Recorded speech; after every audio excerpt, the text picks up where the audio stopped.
All right, good deal. Hey, Impact TV, great to be here tonight. I appreciate it. We got a great format for you tonight. We appreciate you being on board. We're going to be talking about how to get cash back at closing. In other words, where you may not have to move my taco cost out of the way. We may not have to bring money to the table. You know, it may not be a lot of cash. It could be a lot of cash, either one. So we're excited to be here tonight. Lots of things are going on in the industry right now. We are in the process of seeing some changes happening in the real estate industry. I don't expect to crash as far as the home prices as the value of houses, but we do see some stuff happening. We'll be talking about that as we go forward, as we get more information on that. A lot of mortgage companies are doing layoffs right now. A lot of them are merging with other ones. A couple of them have closed down. A couple of them have just stopped lending. So we'll get into that. That'll be more into next week when we're talking about property values. But this week, we're talking about how the heck do you do this business without bringing 20% down on everything you do? How do you make that happen? So as we bring everybody on, CJ, if you can start adding everybody on the screen tonight, we're going to make that happen. But who are we as Impact? We as Impact, multiple locations throughout North Texas, going east, going west, Oklahoma City. But we are your local experts. We're the people that help you build your business in your community. We're not out there trying to teach somebody how to do business outside of our area. Now, does our program work everywhere? It works everywhere.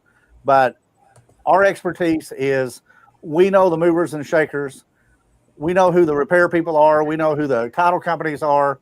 We know who the bankers are and other private money people are. We know where the properties are. We know where to buy properties, depending on what type of criteria you're looking at to buy property in. So that's who we are as Impact. We're your local source for your real estate investing.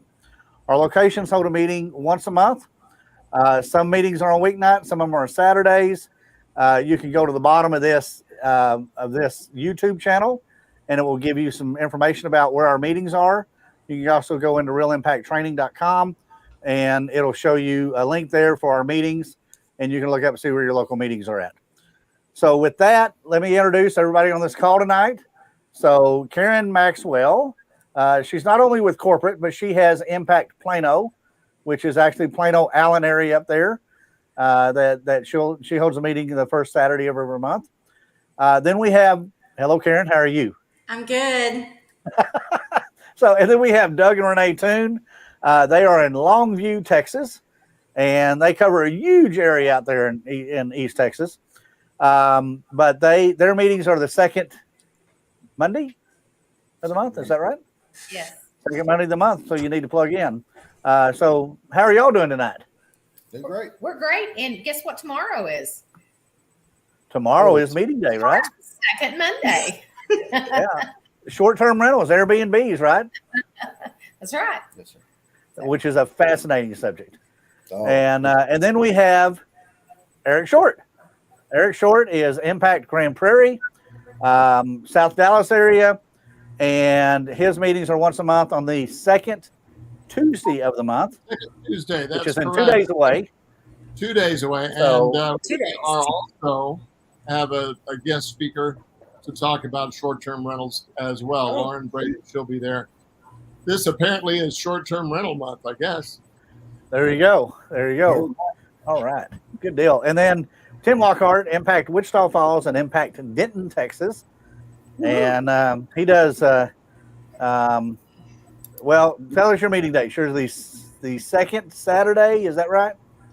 For Yes. Wichita Falls?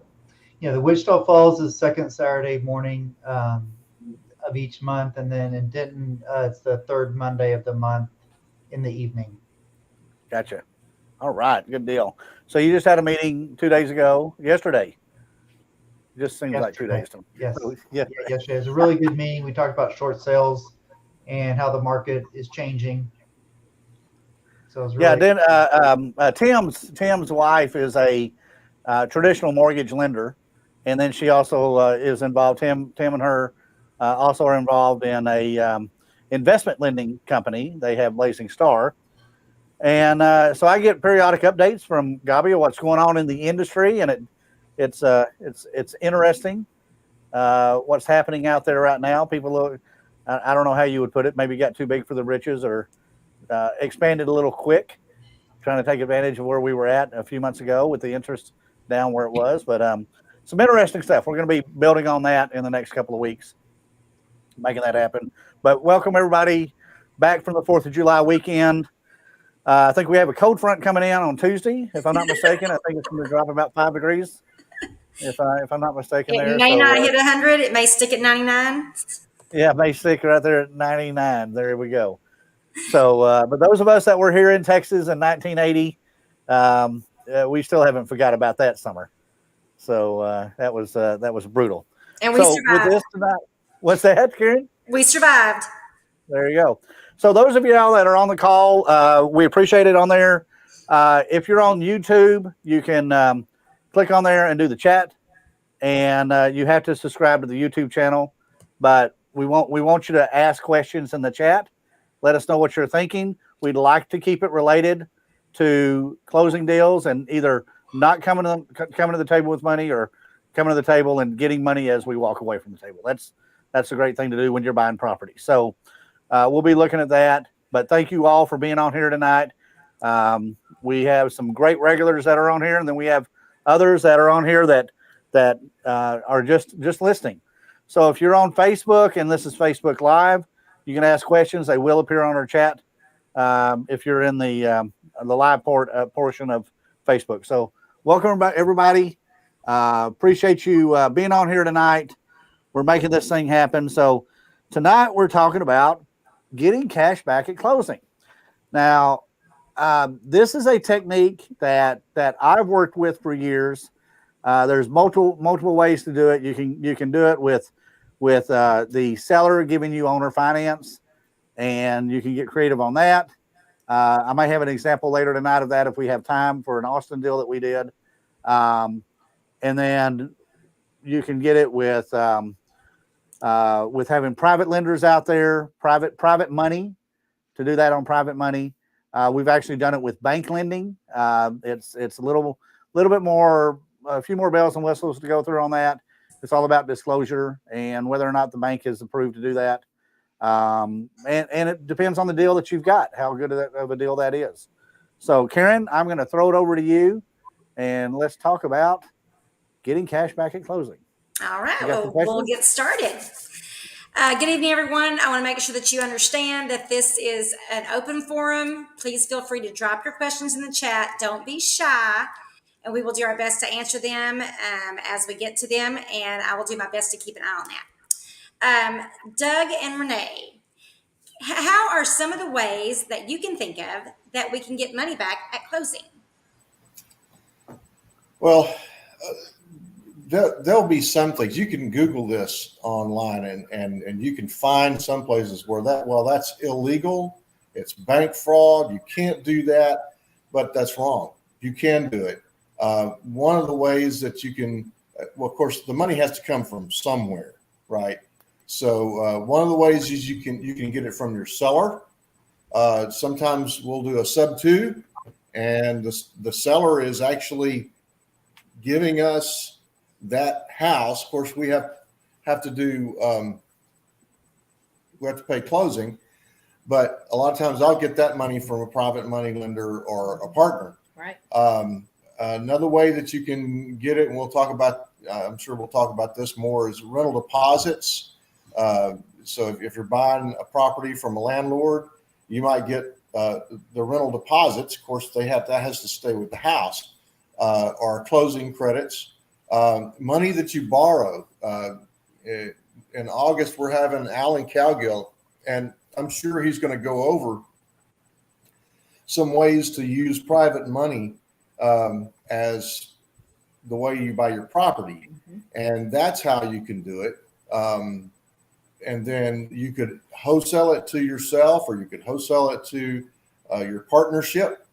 So And then another way is to rental. So that's not all money at the beginning, but it's money at some closing. So some of the ways that we've bought property, the first way was I bought one with hard money, and that was not even my money. Mm-hmm. Matter of fact, that particular loan, which I don't think exists anymore, they gave me $44,000 on a $65,000 ARV. They required that I put $8,000 of that into a CD, an interest-bearing CD, and that was my earnest money.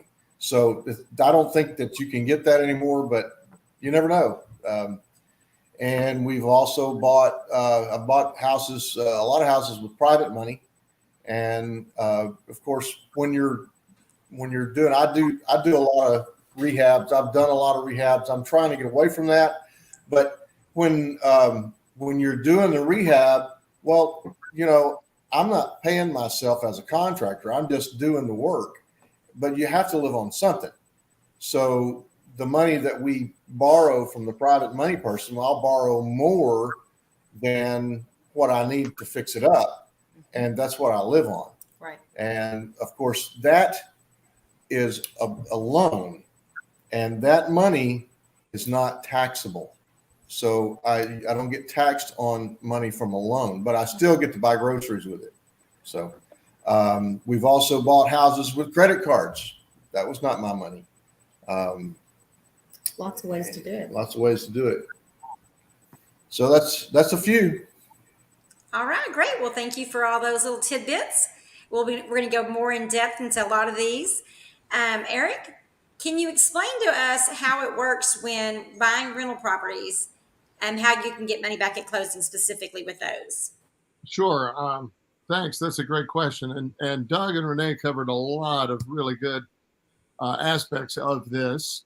I'm reminded of the situation that Greg Gray had when he picked up a number of rentals, all of which were occupied. But one was at a point where it could be sold to bring the others up to date and into good standing with the county and with other aspects of it. So if a person have an opportunity to pick up 4 or 5 houses, perhaps one of them could be turned around and wholesaled or sold outright to bring the others into up to date, up to speed with what's owed on them. Great strategy. Also, Greg, Renee mentioned private money. I'm working on a sub 2 where I'm bringing half the money that is required, but the other half is being brought by my brother. So it's and that money required is strictly for the rehab, right? Strictly for the rehab. So there are lots of aspects. I really like the story about picking up 5 houses and turning one to bring the others up to date. That's a great one. There you go. And if you were to sell that last house for more than what was owed on the taxes, then you would be getting some cash back at closing. So Excellent. Exactly. Okay. Well, thank you so much for that. And Roger, tell us about that townhome in Fort Worth. Yeah, this is a townhouse that it was one townhouse in a grouping of 6. It was one building that had six houses in it. We got the referral from a neighbor. We've done a couple of properties. They were doctors, or he was a doctor, she's a nurse. Older couple. We did a couple of properties with them in the previous years, and so they came to us and said, we've got a friend that has passed away. She has one son. He lives about an hour away, and he is not interested at all of doing any work on the house. So we went met with the son, and the townhome didn't need an awful lot. We put some money into it, but it didn't need an awful lot. So the way we put that together is we offered them 3 different tiers or 3 different ways to buy the property. We did Now, let me qualify this. The property was worth $370,000. I'm sorry, 270,000, 270. But we offered him a cash price as is at 115.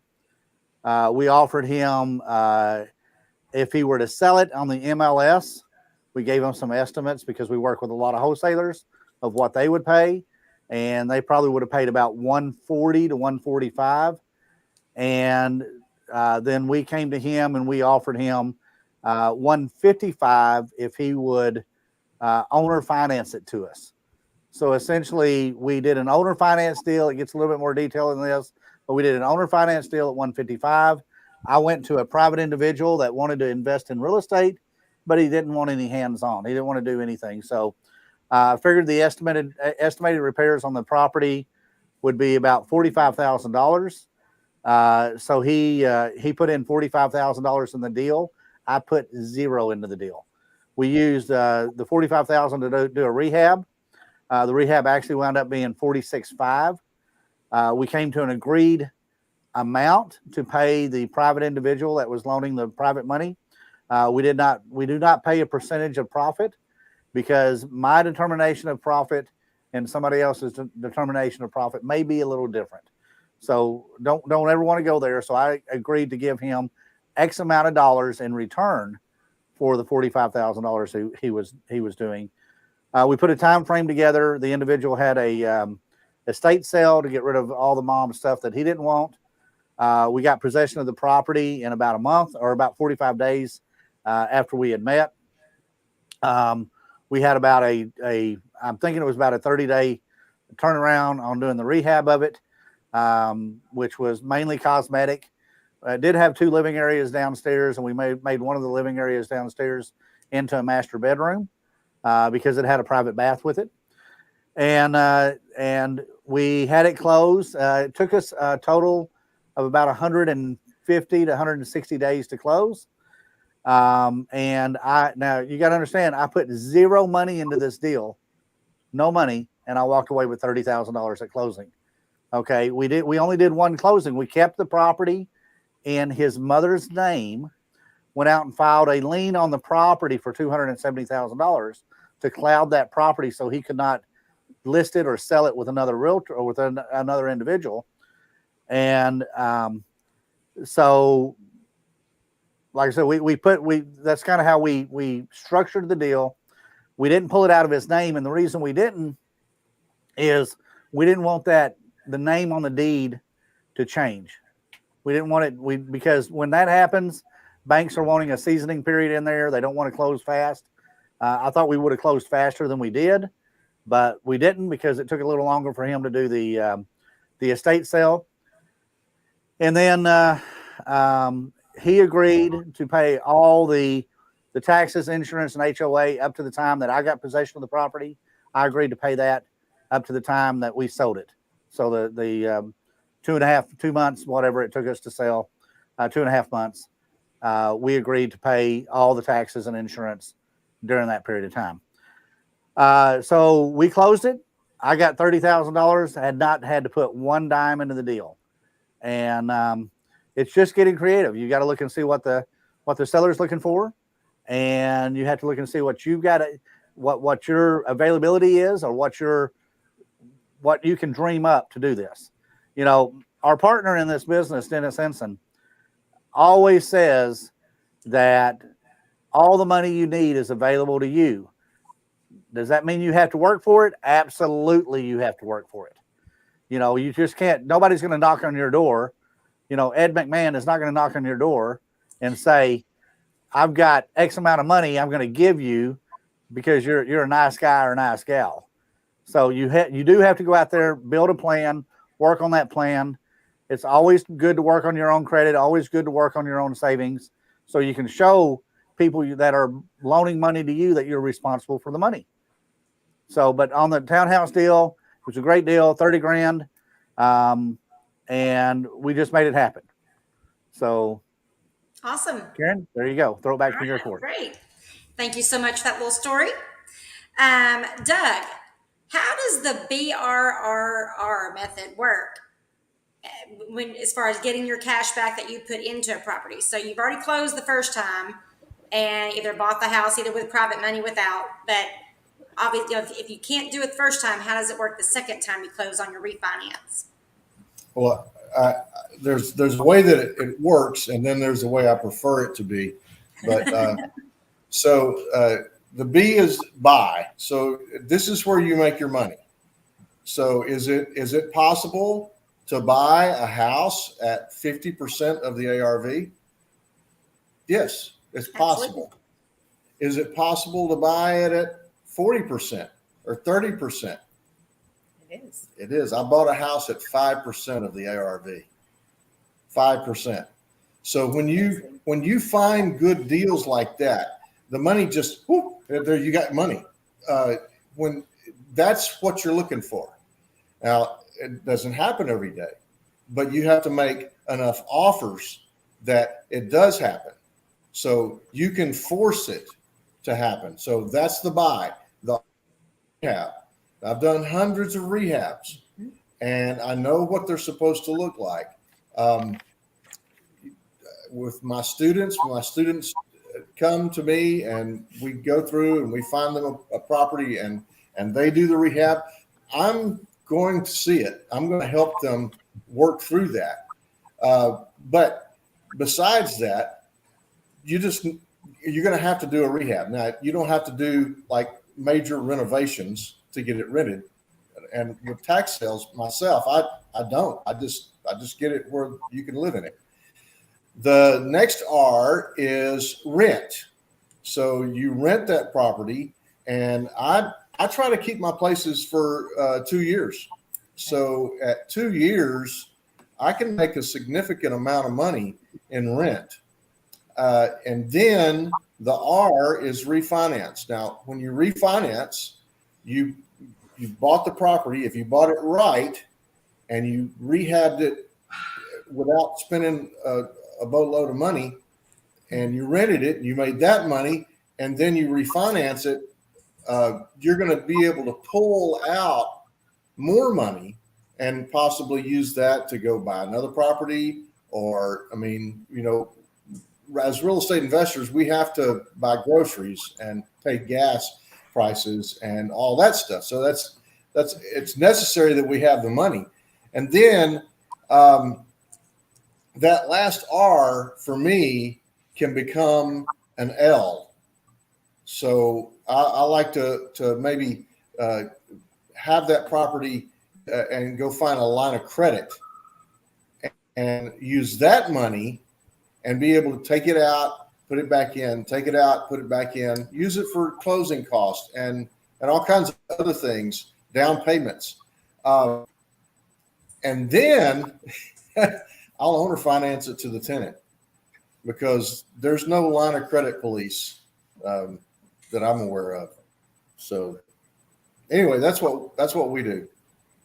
And what I like about the line of credit is you're only paying taxes. I mean, you're only paying interest on the amount that you have out. So if you have $150,000 in a line of credit and you take out $40,000 to renovate a house that your next one on the list, and then you're only paying interest on that $40,000. And then once you get that one refied, then you put it back over. So, and the cool thing is, once you establish that line of credit and you lock in an interest rate, that interest rate is locked in for good. That's right. Depending on the line of credit, the term that you've gotten with the bank, but that can be very powerful.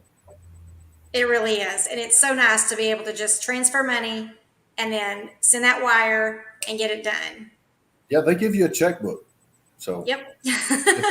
Well, I like to wire. Okay. So Tim, next question is going to you. Oh, I'm sorry. Let me go to Kim first. Kim, I think this question was for Roger. Actually, I think it's a follow up. if I'm following the chat correctly, Kim asks, you put a lien on that property. How did you determine the amount of the lien?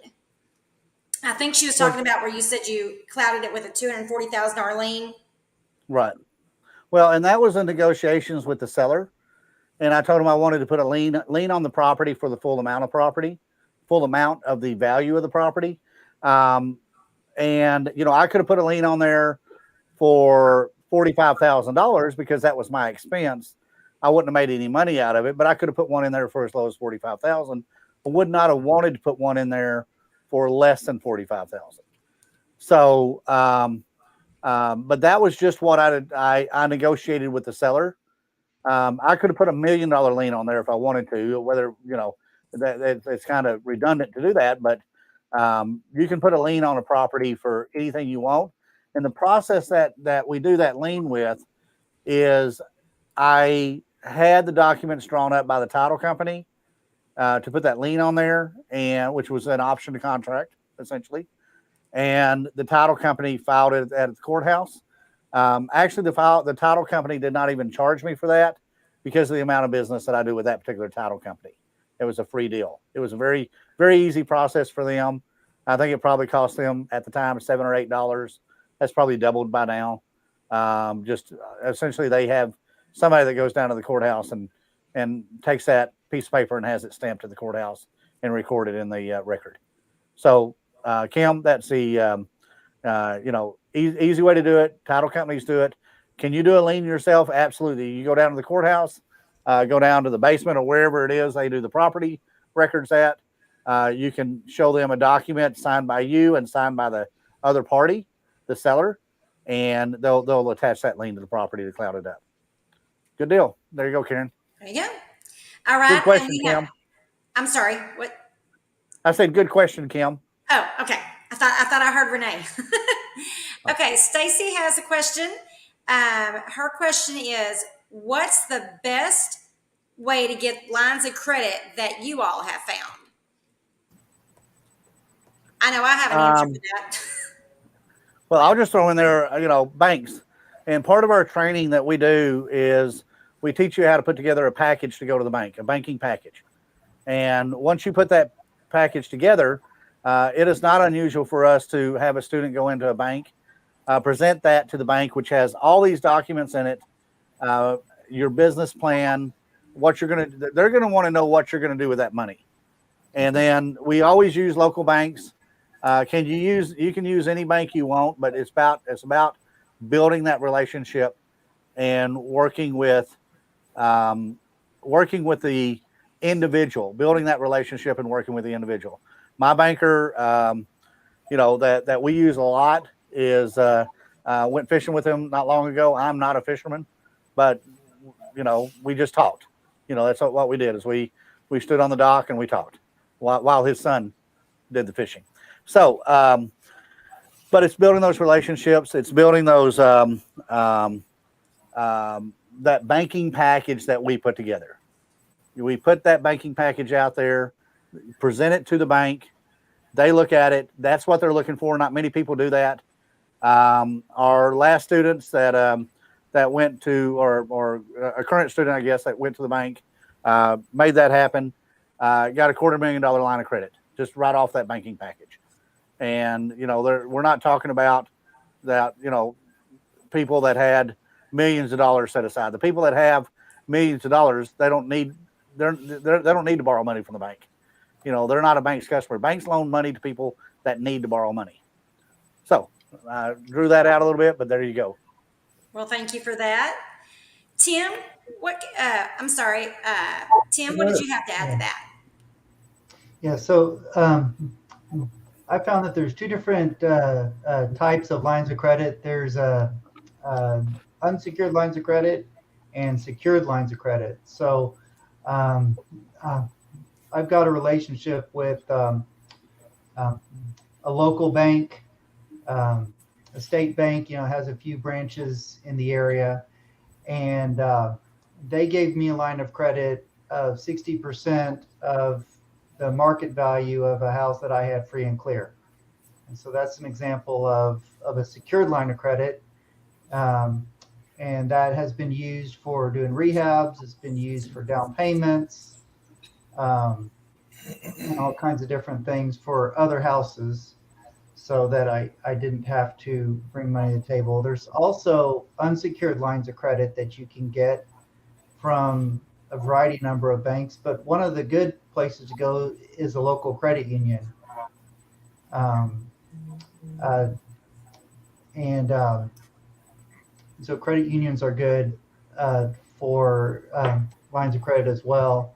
And many of them can be unsecured, and you can get, $25,000 on an unsecured line of credit, and so that's a really good place to go to. Absolutely. Okay, Doug and Renee. Doug, what did you want to add to that? Well, most of us already have a relationship with a bank. And so if you're already banking there, they probably know you. If they don't, you're probably not banking very, very much there. So so they're going to have a line of credit, but they're also going to they'll have HELOCs, and of course you can't do a HELOC on a rental property, but you could do a line of credit. And Stacy, we have the name of a couple of places that you can call. And a HELOC is probably going to cost you about $1,000. Right. So you're gonna need some money for their upfront fee, and then you're going to have to get an appraisal. Yeah, I actually reached out to one of our local banks yesterday about a line of credit with them to find out what the terms were. And, she did have the secured and the unsecured options. But she also had a 30-year, a 15-year, I think it was a 5-on-5. And she said the 30-year they typically sell to Fannie Mae and Freddie Mac. I think that's right. You were definitely going to have to come to the table with a $250 fee and then have an appraisal done, which is about $700 now. And it was going to be 80% of the ARV, which was not a bad deal if you have a completely owned, 100% owned property. Well, no, you can get 80% of the equity. Mm-hmm. So, yeah. That was kind of interesting getting to find out those specifics. Absolutely. So Stacy, my experience with getting a line of credit is there are two things I want to make sure I point out. If you own several properties free and clear, do not try to refinance that.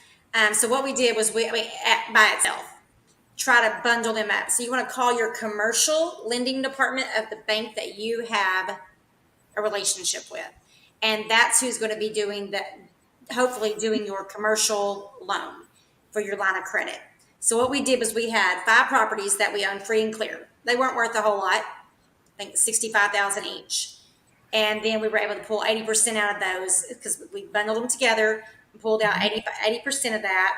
But we did have to pay for appraisals, and we did have to pay some closing costs, and we bundled them all together. So therefore, the county did not realize that what the new value was, the new appraised value. So they didn't raise our taxes at that time, or for quite a few years. But that's my 2 things: is make sure you talk to the commercial lending department and start building that relationship. Find out what they're looking for. Tell them your vision. Meet with them. Tell them your vision. And then, start working on bundling those together. We did one by itself, and as soon as the appraisal hit, they upped our taxes on that one. So we learned very quickly to bundle them together because they don't know the loan value. They don't know which property is valued at what. So we always try to do at least 2, but we prefer to do all 5. I mean, if you own 5 properties, free and clear. And also on refinance. So we would take our properties that we were finishing up with that had been seasoned long enough that we were needing to cash out our private lenders and put them into, basically pull them out, refinance them. So we paid off the private lenders, and then we left the rest in the line of credit.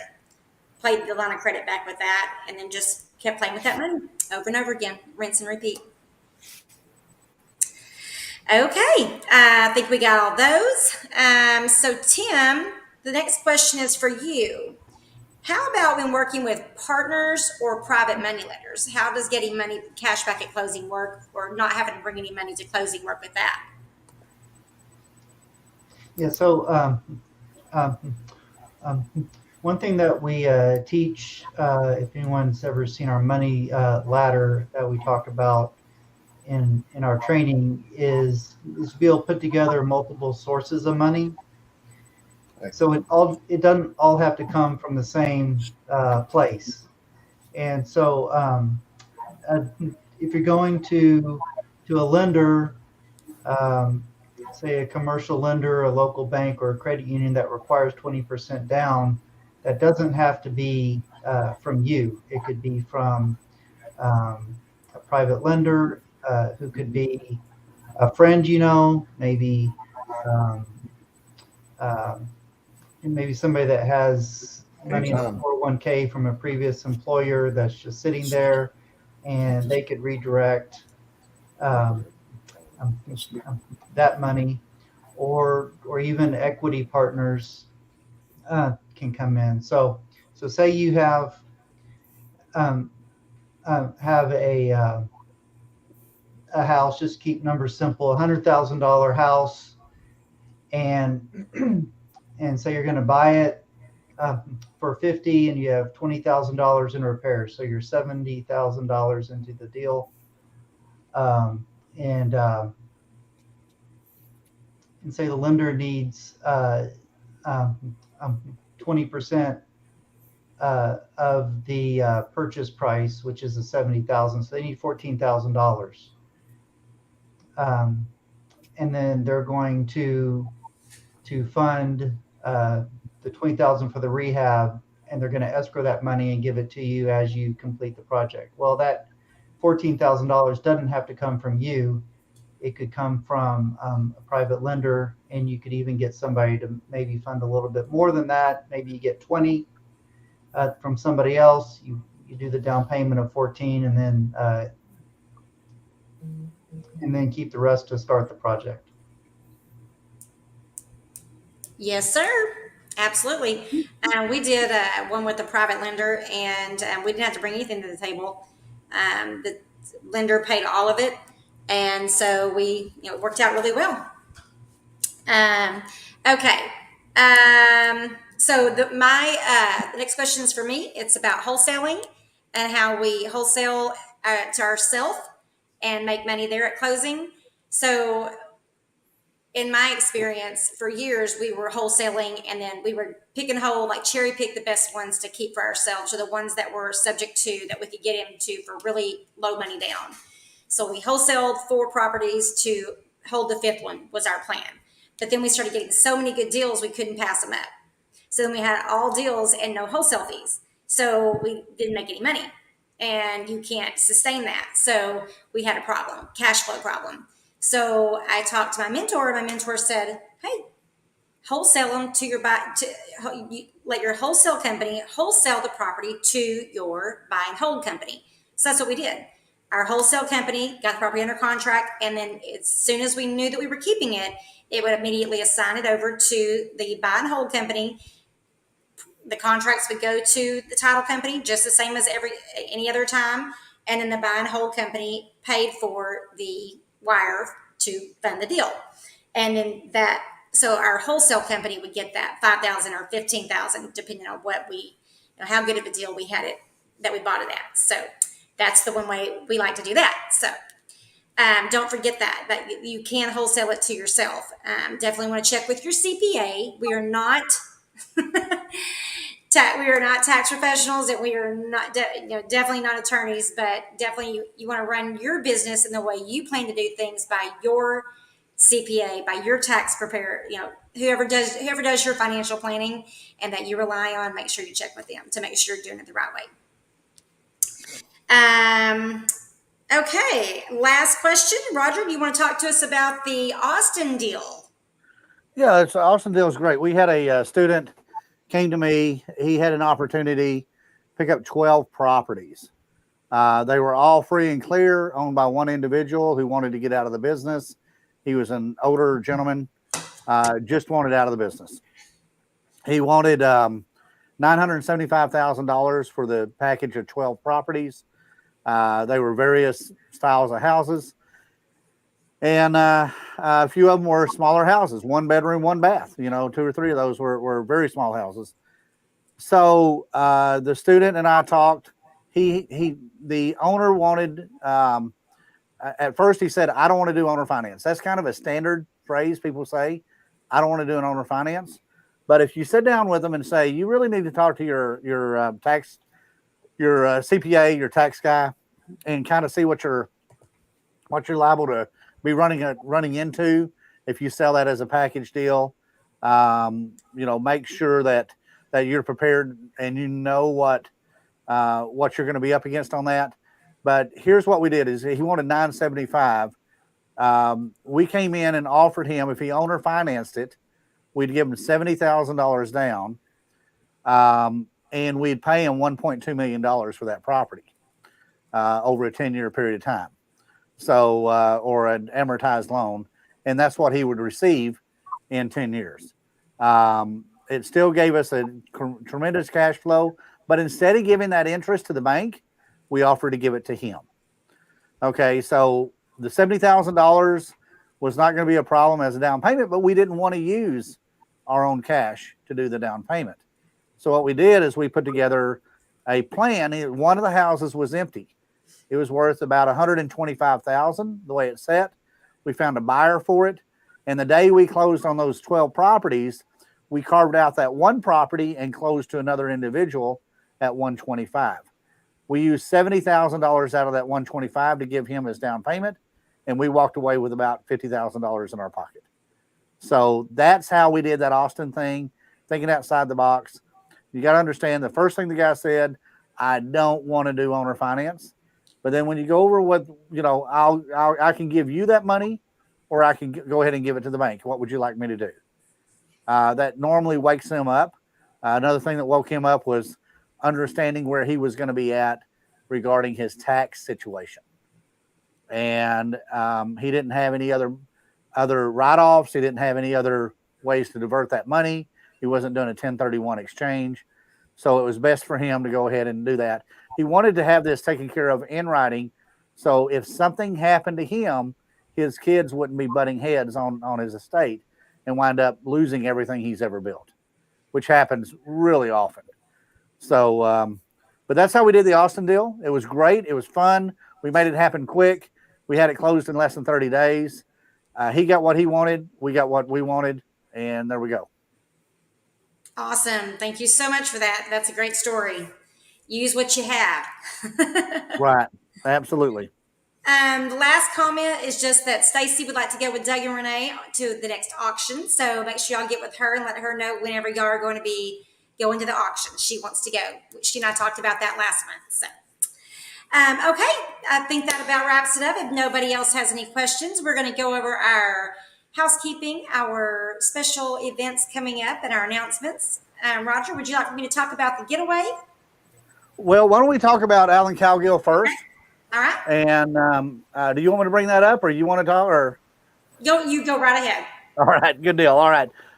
In August, the week of August the 15th, we're going to have Alan Cowgill come in town. He's going to be giving free information Monday, Tuesday, Wednesday, and Thursday nights. He's going to be bringing that information. Then Saturday, he's going to be giving an all-day event in Hurst, Texas. Alan Cowgill is absolutely, hands down, the national authority on giving or how to use private money to find your deals. Now, a couple of months ago, I was in Wichita Falls at Tim Lockhart's meeting out there, and he had a young lady there that she just made a comment. She said, I've been doing this. I don't remember now. I may be wrong on the time frame, but I'm thinking she said like 12 years. She had done many different properties over 12 years. And she says, I've never had to come to the table with any of my own money. And I've never had to use a bank because I use private money on everything that I do. And I'm thinking she said like 70 properties. I don't know. It was a couple of months ago. I don't remember what I had for breakfast this morning, so I could be wrong on that time on those numbers, but it really woke me up and realized, most of the deals I do with private money. It's easy. It's banks are great, and banks have their place, and banks really are convenient and reliable.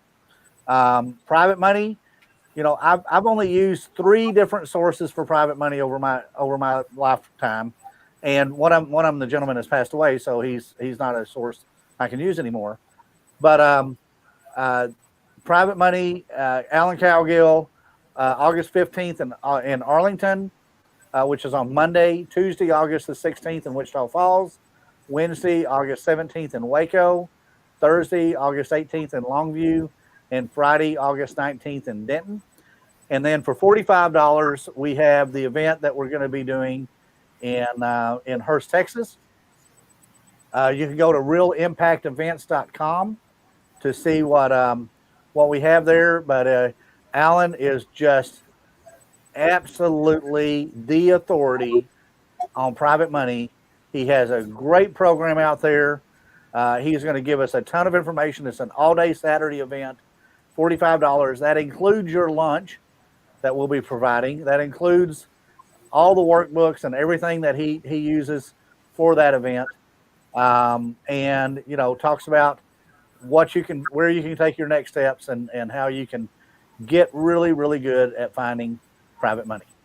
So with that said, you want to go to realimpactevents.com and look and see what we have. Come to our meetings Monday through Friday just to get a taste of who Alan is, but plan on coming Saturday. We're going to be at the Hurst Convention Center in Hurst, Texas on Saturday the 20th. I am absolutely ecstatic and pumped on what Alan has. He has been so easy to work with on this and just a professional all the way around.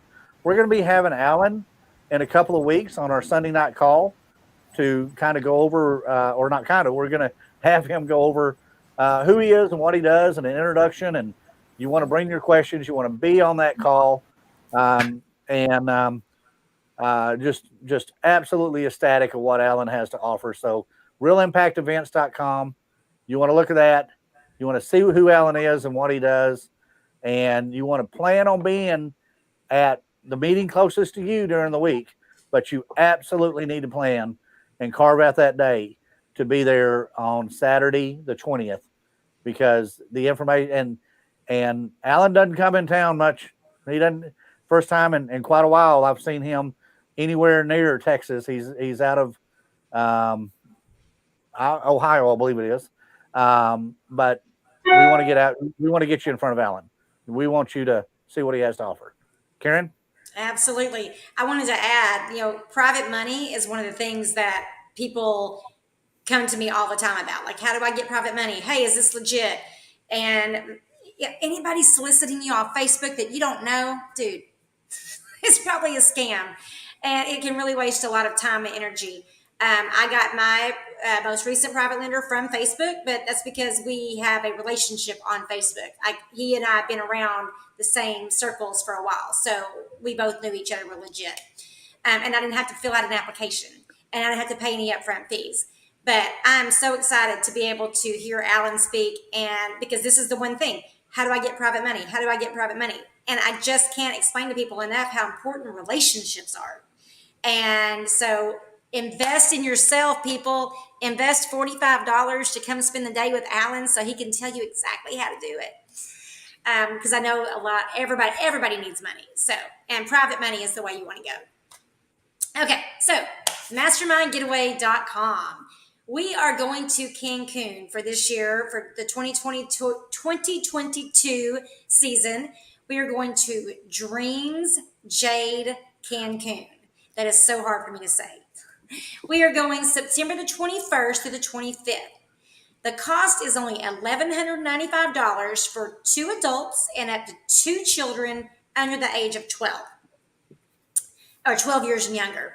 It's all inclusive. That means all your meals, all your drinks, all your snacks, everything's included. When you go in that resort, you don't have to pull your card out to pay for anything except for souvenirs and things like that, and excursions. So you have to pay your airfare and then your transportation to the resort, then put your cards away, and then spend 5 days networking with other real estate investors who are either doing what you want to do or are going to give you some insight on something that they're doing that maybe you haven't thought about. Maybe they'll have a solution for a problem that you have. It is networking. It's not a seminar where you go spend 5 days and you have to go home to relax. This is 5 days of relaxing, laying poolside with somebody else that's also a real estate investor. There will be all kinds of different levels of experience. And we have our experts and we have the novice new people that are just getting started and need that upbuilding, mastermind, networking. Just, I can't say enough about it. I went to my first mastermind with Dennis years ago, and I left that mastermind thinking, oh my goodness, I am a real estate investor. I knew what they were talking about. I was able to give value to others, and I was able to take what they were telling me and run with it. So I am super excited to be that we're offering this again this year, and it is by invitation only. But you can go to mastermindgetaway.com. That's our website, mastermindgetaway.com, and that's going to give you all the information that you need about the event, the entire trip. We have just a couple of short meetings. They're just a couple hours long, and we like to do them, I believe, right before lunch so that we can get out of there and then go eat and spend the rest of the day networking, because that's what this trip is about, building each other up and sharing our experiences and building friendships. Like 62 of us went last year, and when I checked the other, I think we have 48 signed up, but my list is about a week old, and we already have 48 people going, and we still have almost 3 months. So it's not too late to sign up. $11.95 is the price right now, but when those rooms are gone and we have to get more rooms, then that price could go up. We never know what they're going to do. So that's it. Anybody want to add anything about how much they loved Mastermind Getaway last year? Eric hasn't been, and he's going this year. I'm so excited. I'm excited for you. You know what's great about it, Karen, is the networking that we get at this, is to learn and meet people like we did the last event, you know. And I've been doing these. Dennis and I put the first one together probably close to 13, 14, 15 years ago. And we used to do them on cruise ships, and we just found that these all-inclusive resorts give us so much more. We're not going to a different port of call every week or every night, but we're literally getting out there. And there's so many excursions that we can do. We go as groups. We have a good time. Lynn and Jean and I and Tim and Gabi went to an interesting excursion. There's so many things to do. You can do the parasailing behind the boats. You can go cave exploring. Lynn and Jean and I took speedboats. We rented a speedboat, went out in the ocean, just had a blast. Had a fun time with that. Wasn't much of a speedboat, but it was a boat. So with that, there's so many things to do. Doug and Renee, what did y'all bring home from that?